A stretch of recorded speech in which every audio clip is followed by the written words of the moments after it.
Thank you, Madam Speaker. In South Carolina, unfortunately, we are no stranger to mass shootings. 7 years ago in June, we had 9 black church members at Mother Emanuel who were murdered in cold blood by a single killer.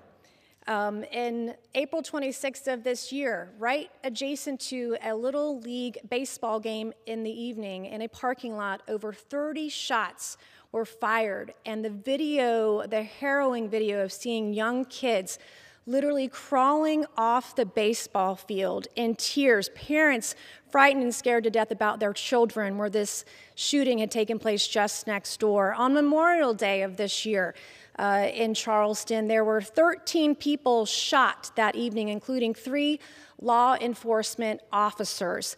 And to say nothing of the hundreds of mass shootings that we have seen so far this year, including over 24 in our schools and Uvalde.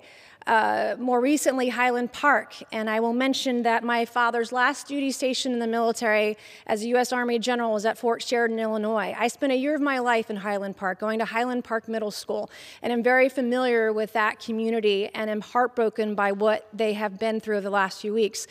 But accordingly, and every weekend in Chicago, there is mass shootings every single weekend.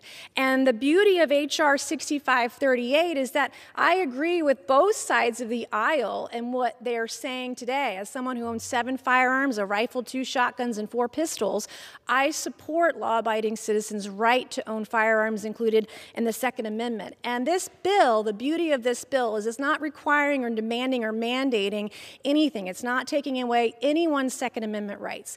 And when I have spoken to law enforcement across not just the 1st Congressional District, but across the entire state of South Carolina, when I speak to sheriffs, when I speak to police chiefs, when I realize and understand that there is a patchwork of technology out there that some are aware of, some are not, and what this bill does. So, for example, in one county in my state, we have something called Code Red, where residents can opt in. Another county has nothing. Another municipality or locality can do a reverse 911.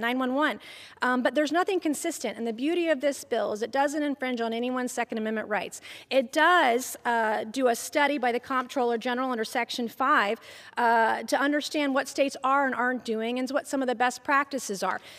In the Section 4, when we have the advisory panel that's created, their job, and these are law enforcement officers, these are everyday first responders, people who are in the thick of it every single day facing these mass shootings, putting together best practices so that the coordinator, as defined in Section 3, can provide this information, encourage states and localities and municipalities what the best practices are, and help provide that information to them and the tools that they need. So the next time, it's not a matter of if, but a matter of when the next mass shooting is, they can, if they want, if they choose to, voluntarily alert those in their communities. Thank you, and I yield back.